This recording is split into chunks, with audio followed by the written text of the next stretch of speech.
Hello everyone and welcome to SimpliCode. Today we'll be discussing CSS selectors.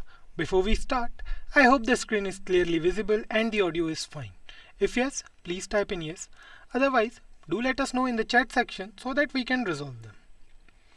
Let's wait for some more minutes so that some more people can join us. Until then, let me tell you guys that we have regular updates on multiple programming videos. So if you are a programmer and if you want to learn something new, then consider getting subscribed to our YouTube channel and press that bell icon to never miss any updates from SimpliCode. Great, I think we can get started now. CSS is used to style our web pages. That's something we have been discussing since our last two videos, right? We have a good idea of what CSS can do. Now, the question is how? We are moving ahead with CSS step by step. So there's no rush to complete all the topics within a week or so. So let's move on to today's topic without wasting any time. CSS selectors. Whenever we style any web page, what we need to do is we need to access particular HTML elements. Let's say we have an image present in our web page which we added using HTML. Now what we want to do is we want to style that image using CSS, right? So we need something so that we can access that particular image in CSS file or in CSS so that we can apply certain styling and all that in the image.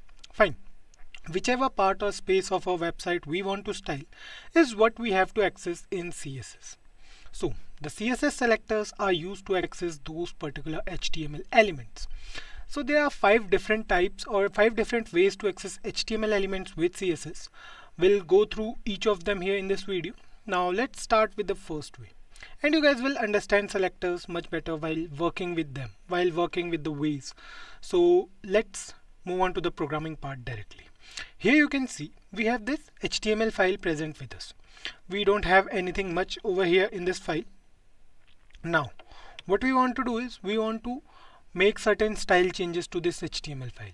The first selector we have in CSS is the Css Universal Selector. So what is Css Universal Selector? Now the Universal Selector is used as a wildcard character basically. So it selects all the elements. Whatever elements we have in a HTML page, the Universal Selector will select them all and apply same styling to each element. For example, let's do one thing. Let's add certain elements over here. So here you can see we have one h1 tag with us where we have written the heading as CSS Selectors, which is of course today's topic. Now let's add some more things over here. Let's say we have this h3 element which says Universal Selector. Okay, we will write here Universal Selector and then we'll add a paragraph over here. So let's say we are using the p tag for that.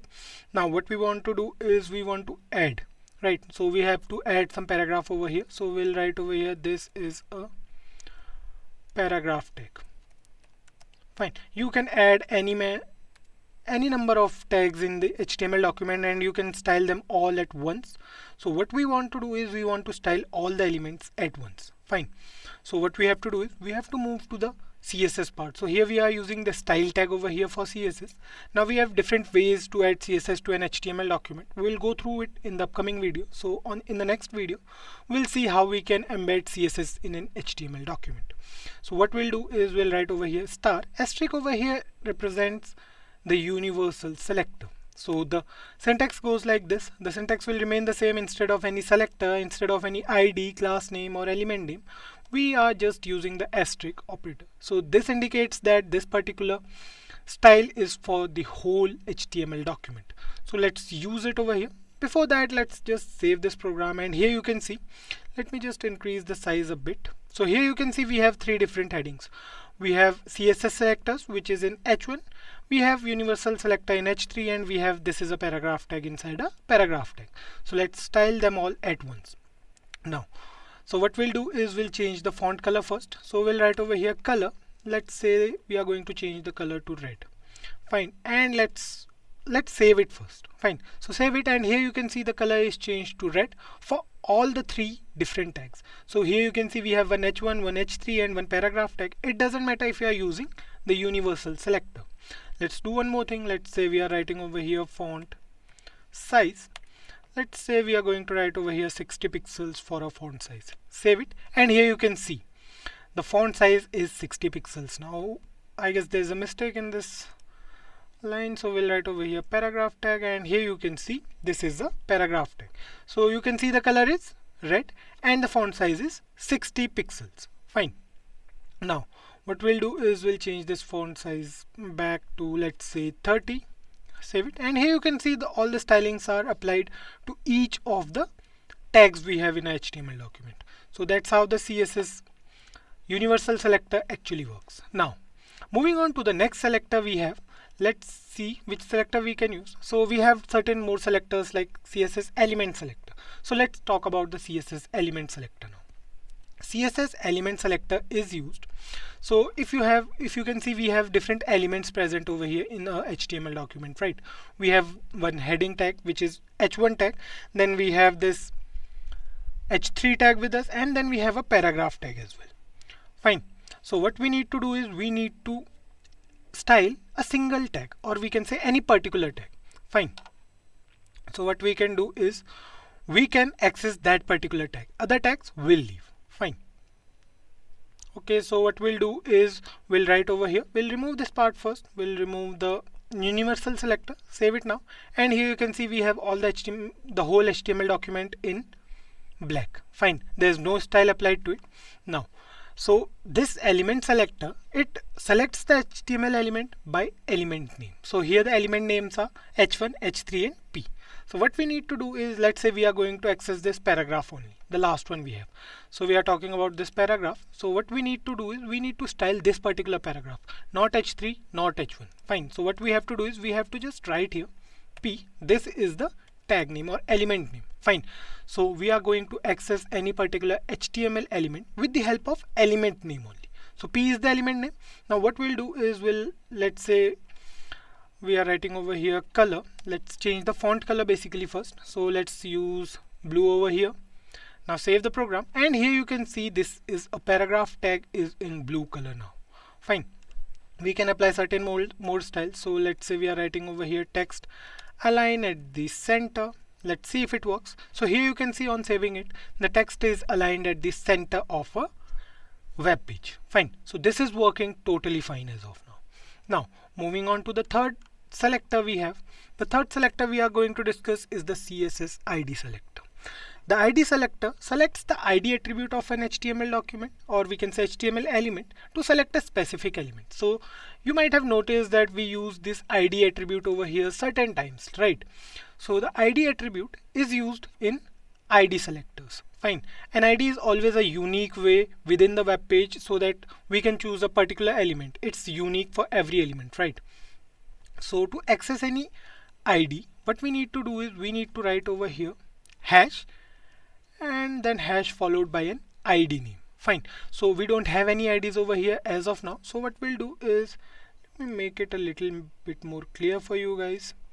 So we'll write it over here like this. So let's access this h3 tag now. What we need to do is we need to use the ID attribute over here, and we need to write ID.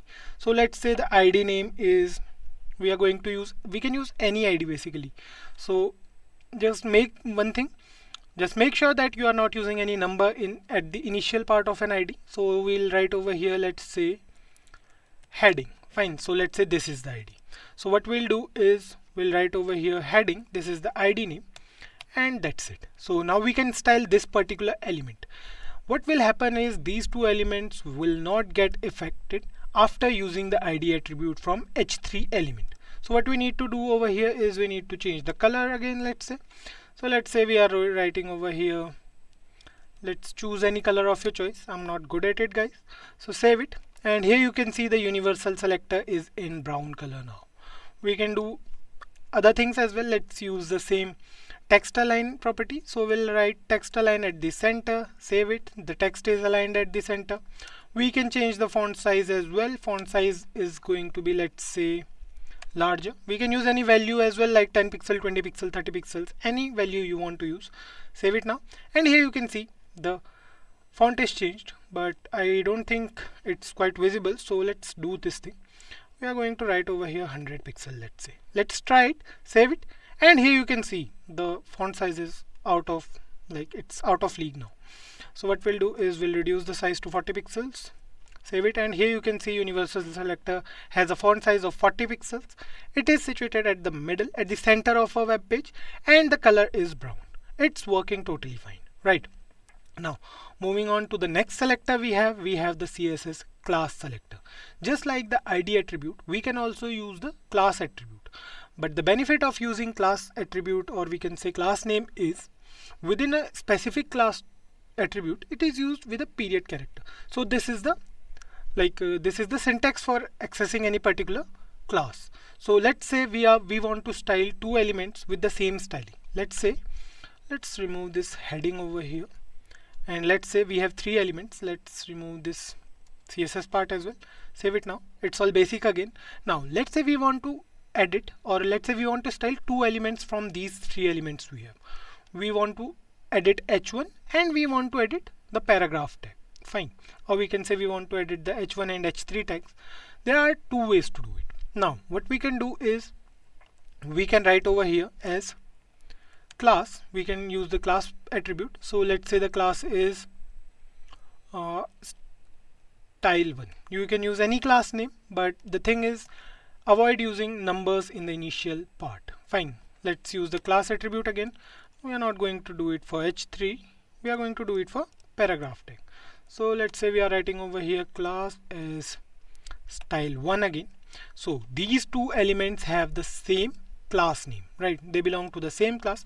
If you guys are getting confused, let me add one more tag over here. Let's say we are using h4 tag, and we'll write over here class selector. Fine. Save it, and here you can see it says class selector in h4. Fine. Now what we are going to do is we are going to access these two elements. Fine. So these two elements has the same class name, which is style1. What we need to do over here inside the style tag is we have to write over here dot style1. Fine. This is the class name. Make sure you are using the correct class name. It's dot style1. Dot operator, or we can say the dot symbol here represent that this particular is a class name. Fine. So we are going to style them. Let's change the color and do the basic styling as of now. Later we will see what more we can do with CSS. So we'll write over here dot, no, we are not going to write dot over here. So we'll write over here, let's say color. Fine, it's fine to use color as of now. Now what we are going to do is we are going to use any color of our own choice. Let's use green, and then we'll use the font size. Font size is going to be, let's say, whatever font size you guys want to use, you can use. So let's use 60 pixels as of now. Save it now, and here you can see the elements, the h1 element and the paragraph element are in blue color. So let's reduce the size. Let's reduce the font size this time. We are going to use 15 pixels here instead of any larger number. Save it, and here you can see the font size is 15 for both the elements, for h1 element and for paragraph element, and also the color is green for both the elements. We can use any other property as well. We have to write here just align items at the center. Save it, and we have to save it. Okay, it's not working. Let's see if everything is correct or not. I guess there's some issue. Let's see if other properties are working or not. So let's say we are going to write over here background color as aqua. Save it, and here you can see this thing is working fine.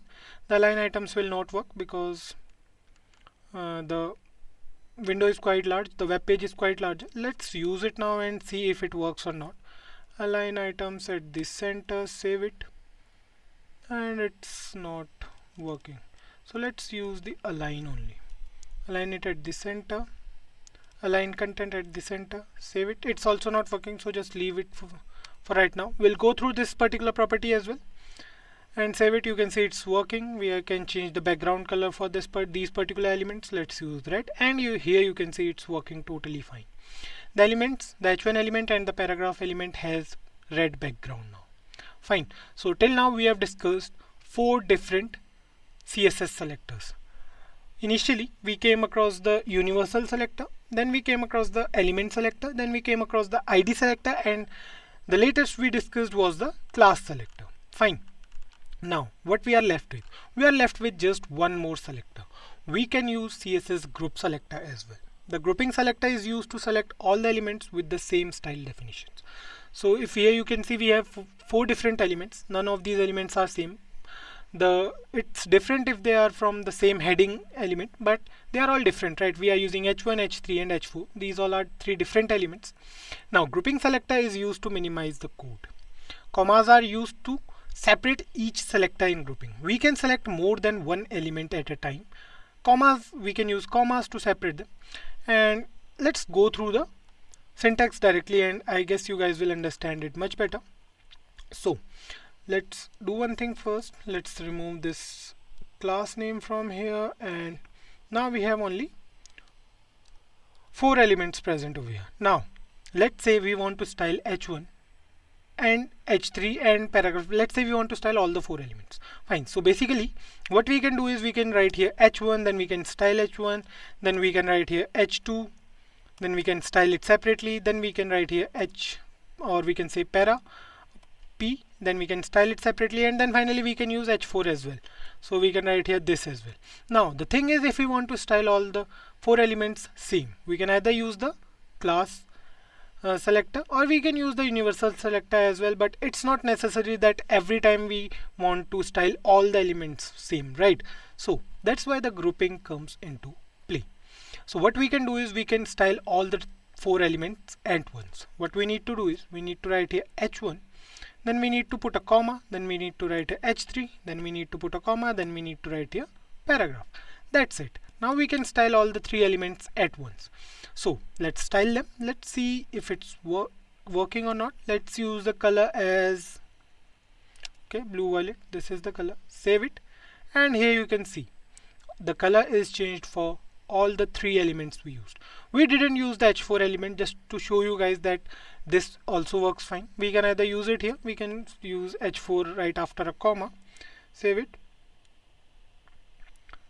Save it now, and here you can see all the 4 elements are purple, right? The color is purple or blue violet, whatever the color is. So we can remove h4 from here now. Save it, and here you can see it's working totally fine. We can apply other stylings as well. We can write over here font size. Font size is going to be 60 pixels. Let's get a browser to its original size. So here you can see the zoom size is normal, and here you can see the font size is 60 pixels for all the 3 elements. Fine. So guys, I hope you guys got this. Selectors, what are CSS selectors? I hope you guys got this topic. Let's go through the comments. Pavin Kanzaria, you are asking for free courses. So for free courses, what you can do is you can go to Skill Up by SimpliLearn, so you can get your free courses from there. And it's a website. Basically what you need to do is you need to go to your Chrome and just search for Skill Up by SimpliLearn, and it will take you to that particular website. You can go there and you can choose a number of courses. You can choose any course from a number of courses we have in that particular website. It's actually a good website, and besides this you will also get certified after completing any course, so do check it out. And so guys, this is how we can use CSS selectors for any HTML element to style a web page. I hope you guys enjoyed this session, and if you feel that we have missed out on some important topics that we were supposed to cover in this particular tutorial, then please feel free to drop them down in the comment section below, and we'll have your questions answered, and also we'll consider every suggestion provided by you. So with that, this is Kaushal signing off until next time. Thank you.